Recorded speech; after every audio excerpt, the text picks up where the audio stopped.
I chair the second session. Thank you for inviting me for the organizer. Okay, the second session had two presentations. The first one is by Professor Evgeny Bata. Yes, it is. Maybe the long pronunciation of National University of Mongolia. The Greater Tumen Initiative members countries business cycle affiliation. You have 25 minutes. Thank you very much. Thank you very much, first of all, for the organizers of this conference for inviting me and giving me this opportunity. And I'm currently at Irina, so I hope I'll be able to make contacts with you while I'm in Japan. I'm in Japan until February. So here's the research questions I'd like to answer. So what's the correlation between aggregate demand and aggregate supply shocks of Greater Tumen Initiative countries? I'll explain in a minute what's that GTI is. So are the shocks similar? So AD and AS shocks across countries similar? If very different, that means that there is a room for risk sharing. So how similar are these shocks? So also we have AD type and AS type of policies. So we want to know which type of policies are more effective. Also, one question we want to answer is a shock in one country, AD type or AS type shock in one country, is driving developments in other countries? And most importantly, has there been any structural changes in the relationships? So I'm a half economist, half amateur historian. So I do time series analysis, and specifically I'm interested in structural changes, so where the history repeats itself. So given the time constraint, I thought I should be quite unorthodox and give the conclusions right up. So there are structural changes in the univariate properties of growth and inflation, as well as AD and AS type shocks in the GTI countries. Mean growth and inflation rates are much lower post-GFC, and the shocks are larger. For Korea and Japan, the slope of short-run AS curve is very steep.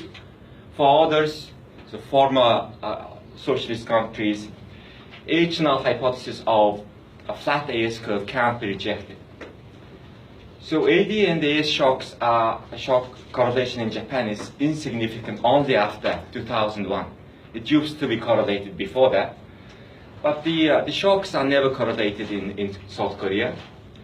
For former social countries of Mongolia, Russia, and China, the shocks are positively correlated. Japanese AS shock is being caused within the quarter by other countries' AS shocks since early 2000. And if one ignores this change, you would erroneously conclude that there is no causality coming from other countries.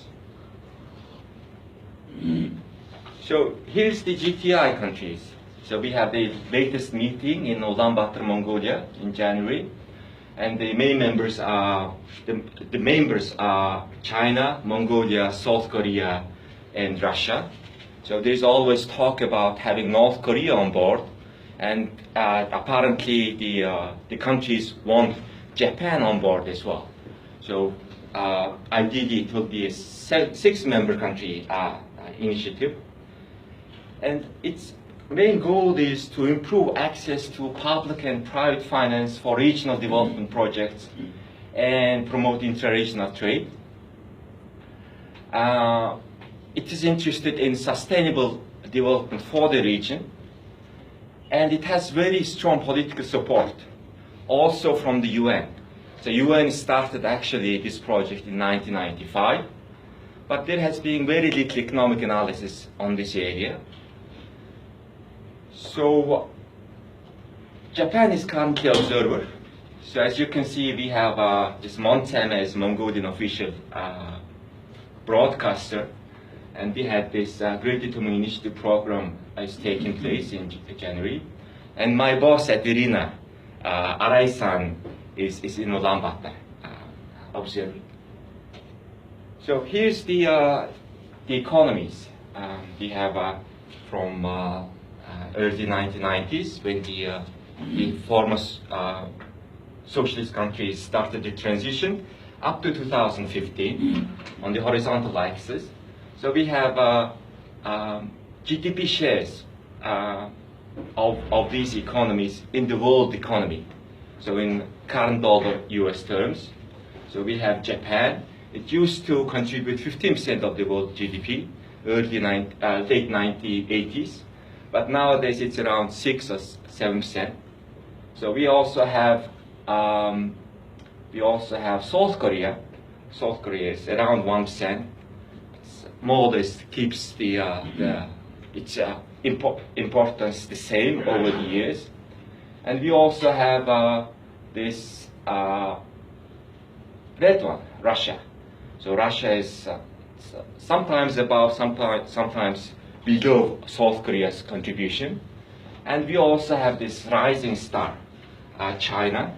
Started more or less the same as in as South Korea, but nowadays is contributing about 13 or 12% of the world GDP. And also we have one rising star, Mongolia in pink, but it's on the measurement is on the right axis. So this is just percentage. So this is percentage divided by 100. So in a sense, we had this collapse in our economy in the early 90s because we were so much dependent on Russia and former Soviet countries, and we are recovering very fast. And this speed is unprecedented. So at some point we were rising like at 17% a year. Our economy was growing at 17% a year. So now people have started a lot talking about this Belt and Road Initiative.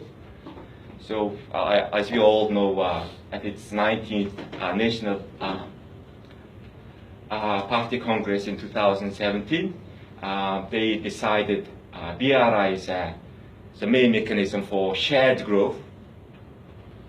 I understand it as shared economic growth through discussion and collaboration. And President Xi's second-term strategy is to use BRI as an international engagement tool. So this is like a rubber stamp. This policy has been going on for some time, and BRI spans at least 68 countries with an announced investment need as high as 8 trillion, the official statistics. Compared to the US war and terror, 6 trillion since September 11, this huge amount of investment is going to take place. So even compared to what China's sovereign wealth funds has, China's CIC, SAFE, NCSSF, CDF, they all combined it's 1.6 trillion US dollars. And 2017, China's export to US is 0.5 trillion US dollars. So what we have here is, so we are going to have an umbrella project, BRI, and the Greater Tumen Initiative is going to be one of the components, as far as I see. So here's a couple of slides why I'm interested in this. So Mongolia, as Ambassador Mark Minton said in Korea Society, while he was at Korea Society in the Assam Forum, Mongolia is the only true democracy between the Pacific coast and Eastern Europe, north of the Himalayan range. So in terms of our Mongolian economy, so currently we are suffering from resource curse. 90% of our Mongolians' export is to China, our minerals, and 30% of our imports, mainly the fuel for the mining industry, is from Russia. So Mongolia's external debt to GDP ratio is over 2 times. gross public debt as a percentage of GDP is 91.4%. If you follow the international media in Asia, our governance is currently going through a crisis. We have small and medium enterprises corruption scandals, where most of the politicians are involved in it. So at the core of this issue is political party and election campaign finance. So it's part of this resource curse. It's one of the channels of the resource curse. So Mongolia's top 10 mines, so that's being measured, prospected, are estimated to be worth 2.75 trillion, and they include coal, copper, gold, uranium, rare earth, etc. It's one of the last unexplored the mining destination in the world. So corruption is rising very fast. So 2017 CPI is, our score is 35, while the average score is 43. And we are ranked in number 103 out of 180 countries surveyed. And we are actually much lower than Africa's Rwanda. So, but our education level compared to Rwanda is much higher, if you look at these UN statistics. So our governance crisis is drawing international mockery. This is Professor Christopher Atwood from University of Pennsylvania. He's a historian. He specializes in Asian history, in particular Mongolia. And so he has so much as a social scientist, I closely follow the social media, and especially follow those people interested in history, economics, etc. So he has very much many followers.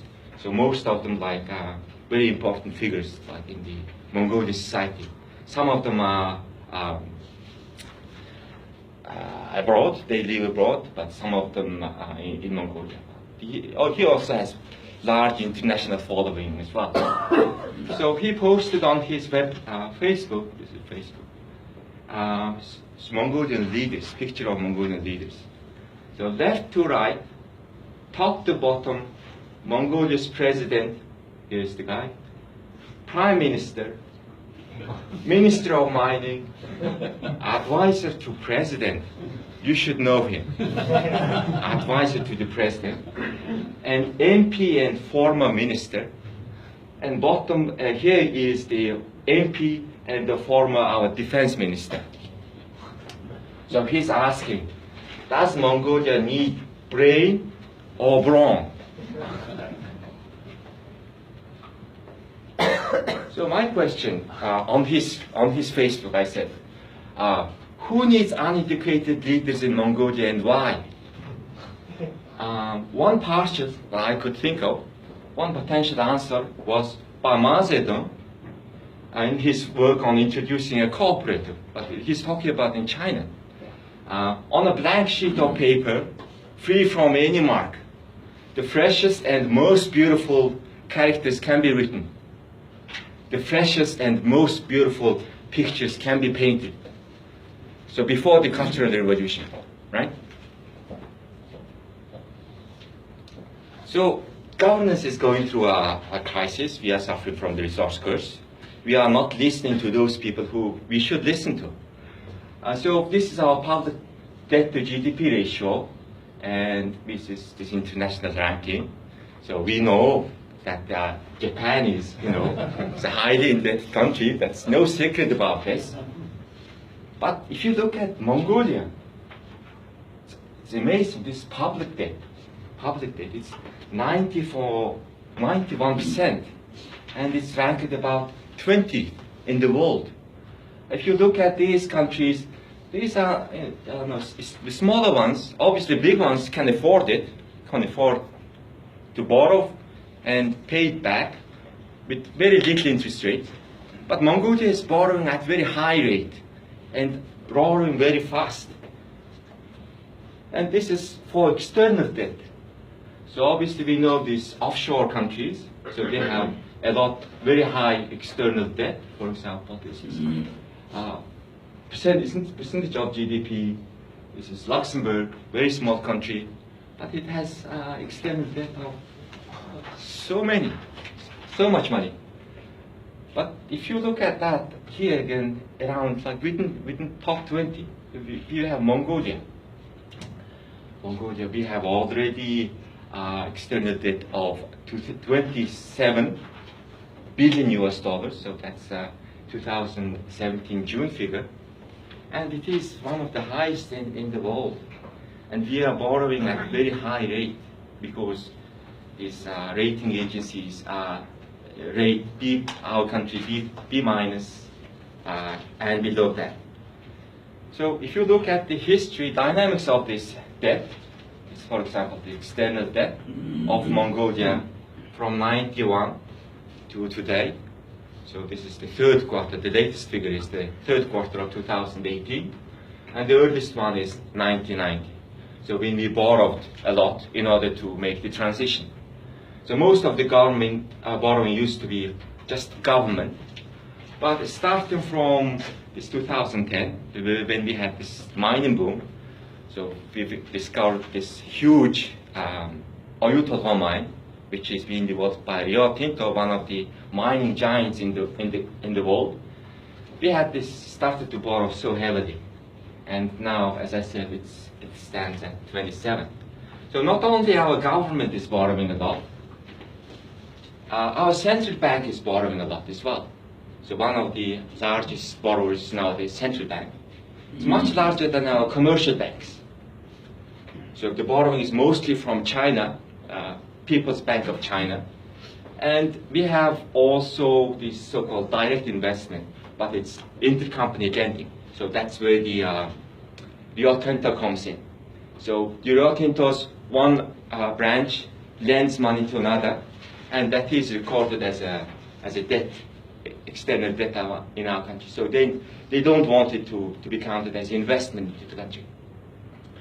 And so this the other private companies combined.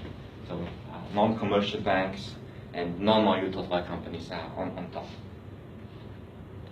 So this BRI, the thing, what was changed? So this on the horizontal axis we have public and public guaranteed debt to GDP ratio, and of the 68 countries, and on the vertical axis we have debt to China. So the dotted one is before the BRI. The triangle is after the BRI. So Mongolia is here. So around like 42% of our public debt is to China, and around like 90%. Now it's 90%. It says 88%. So this is like 88% of the public debt is kind of guaranteed by our GDP. But this is what will happen after the BRI projects comes online. So out of the 68 countries, we are identified as the riskiest country, the country that would suffer most if things go bad. So there are 8 countries identified by the Center for Global Development. So that's why I'm interested in this topic. So there are a couple of things I have to take in mind in order to study this. So China is undoubtedly it's a growing force. Our GDP rose world GDP rose from 2% in '79 to almost 15% in 2016, as I said, and its share of world trade in the export of goods increasing from 0.8% in '79 to 13% in 2016, and China overtook the US in terms of exports, and China overtook Japan as the second largest economy in 2009. And the most important thing is what's the international spillover from China, especially to GTI countries. So the economics we have here is the Blanchard and Qua type of model that separates permanent and transitory components. So they interpret permanent component as AS shock and temporary one AD shocks. AD shocks are neutral in the long term, so that's how they identify the shocks. So there is also application of this model in terms of optimal currency area, and strong correlation of AD and AS shocks are necessary for the optimal currency area. And Kaur et al. Questioned the previous studies that why AD and AS shocks cannot be correlated. Blanchard and Kua assume the shocks are correlated, and that's one of the identifying assumptions. So in terms of econometrics, I rely on my and my co-authors' work. So Patat offered a methodology to decompose an observer theories into seasonality, outlier, mean, dynamics, and volatility. Seasonality is a very important feature of Mongolian economy. And Patat developed a structural testing method for a multivariate dynamic system. So we also use the methodology in two other applications. So we all know from textbook what the ARD and AS models are. So let me skip. So using the impulse response functions, we can actually derive the slope of the AD and the AS curves. So the Patat methodology is here. The observed series, time series, is decomposed into level, seasonality, outlier, and the dynamics. Each component can have structural breaks. So we suggest an iterative methodology to identify the breaks and to estimate the whole model.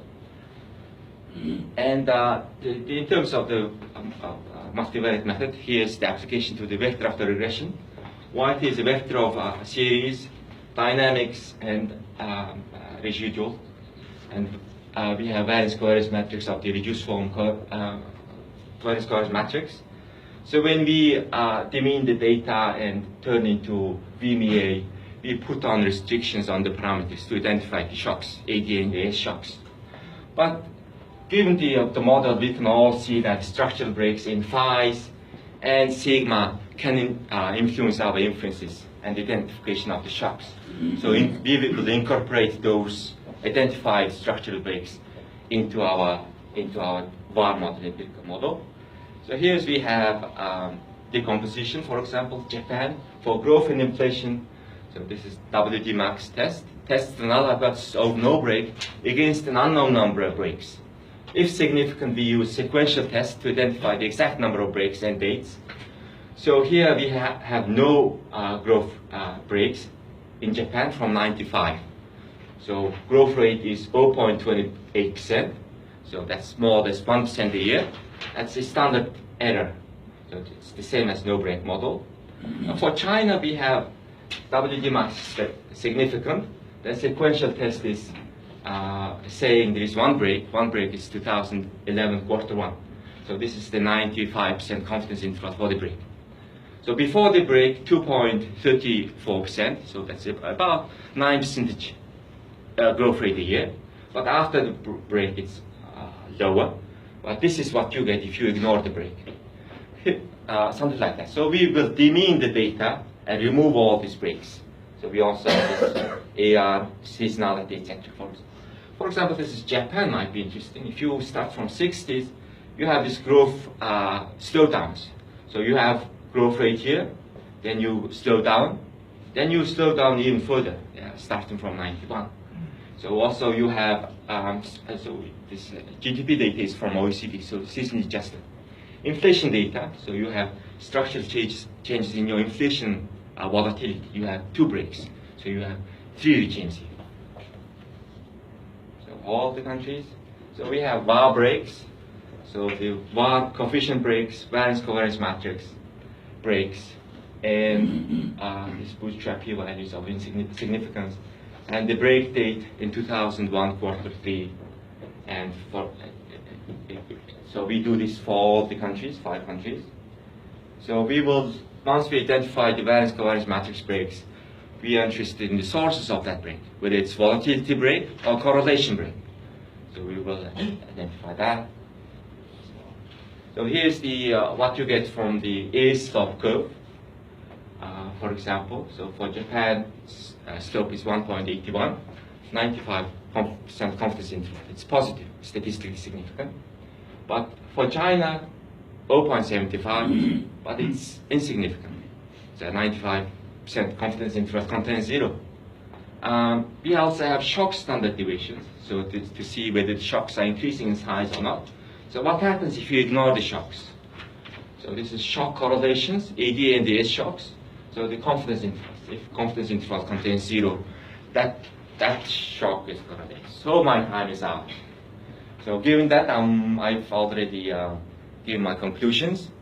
I hope you've got some sense of what I'm doing, and you can read up the rest from the paper I distributed.